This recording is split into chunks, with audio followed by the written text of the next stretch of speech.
High, আমি তন্মিতা। আজকে আমরা যাচ্ছি আমাদের এখানের খুবই পবিত্র একটি স্থান মা কসবেশ্বরী কালী মন্দির, যাকে আবার আমরা কসবা কালীবাড়িও বলি। প্রত্যেক মাসের প্রথম সপ্তাহে মায়ের আশীর্বাদ নিতে আসার চেষ্টা করি, যেন পুরো মাসটা একটু ভালোই ভালোই কাটে। আজ মঙ্গলবার, দিনটাও ভালো ছিল, তো আবারও চলে আসলাম মায়ের মন্দিরে একটু ভোগ দেব বলে। দুপুরে তো ভারী রোদ থাকে, তাই আমরা আজ বিকেলেই আসলাম। আকাশটাও মেঘলা ছিল আর গরমটাও কম ছিল। এখানে যতগুলো দোকান আছে সবাই মিলে ভোগ নেওয়ার জন্য ডাকাডাকি করে, কিন্তু আমাদের একজন পরিচিত দাদার দোকান আছে, ওনার থেকে সবসময় আমরা মায়ের জন্য ভোগ নিই।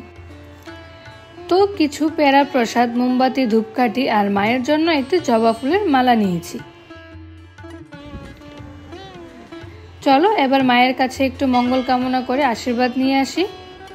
যথারীতি নাম গোত্র বলে পুরোহিত মশাইয়ের কাছে ভোগটা দিয়ে দিলাম, সাথে মায়ের জন্য একটা জবা ফুলের মালাও নিয়েছি।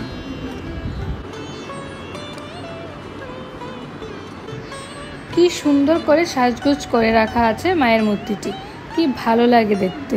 এই প্রথমবার আমরা বিকেলবেলা মন্দিরে আসলাম, ভিড়ও কম ছিল আর আশেপাশের পরিবেশটাও কি শান্তিপূর্ণ ছিল।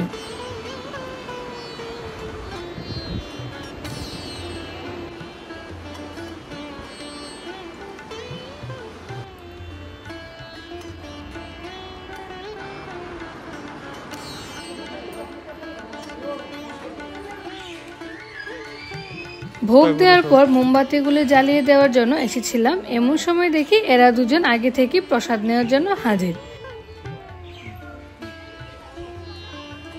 তো একটু মন্দিরের দিকে আরতি করে ভাবলাম আচ্ছা প্রসাদটা এদের দিয়েই দিই। আরও কয়েকবার এমন হয়েছে ভোগ প্রসাদ সবার আগে এদেরকেই দিতে হবে, এমন একটা আবদার।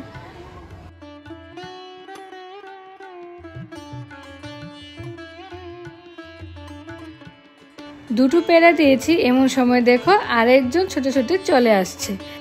সাধারণত গরু, ছাগল, কুকুর এদেরকে পেড়া খাওয়ানো যাবে, কিন্তু এখানে মায়ের প্রসাদের যে ব্যাপারটা এটা তারাও বুঝে। তোমরা যারা ত্রিপুরা থেকে এই ভিডিওটি দেখছো, তোমরা কোনো না কোনোবার আশা করি অবশ্যই এখানে এসেছো। আর যদি না এসে থাকো তাহলে আমি বলবো মায়ের মন্দিরে একবার এসে অবশ্যই দর্শন করে যেও।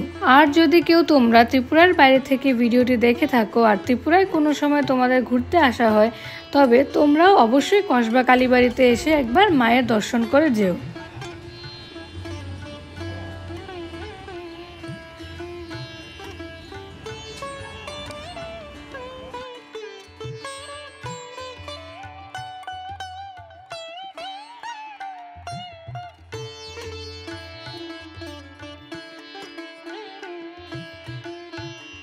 মায়ের মন্দির থেকে নিচের দিকে নামলে একটি বিশাল বড় দিঘি আছে, আর এই দিঘিটির নাম কমলাসাগর।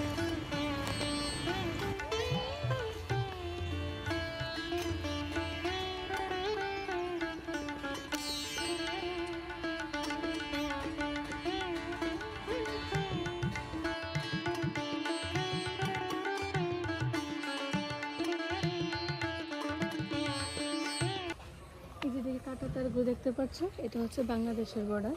এখান থেকে ট্রেন লাইনও আছে, বাংলাদেশের ট্রেন যখন যায় এখান থেকে আমরা দাঁড়ালে শুনতে পাই। আর এই যে দিঘিটি দেখতে পাচ্ছ তোমরা, এই দিঘিটিতে একটা মান্যতা আছে যে যখন আমাদের রাজ্যে ধরো প্রচণ্ড গরম হচ্ছে, অনেক দিন ধরে বৃষ্টি হয় না, তখন কি হয় এখান থেকে এলাকার লোকজনরাই এখান থেকে 108 কলসি জল নিয়ে যায়, এই সিঁড়িগুলো বেয়ে উপরে উঠে, তারপর মায়ের মন্দিরের যে বারান্দা আছে ওই বারান্দাতে জলগুলি দিয়ে দেয়।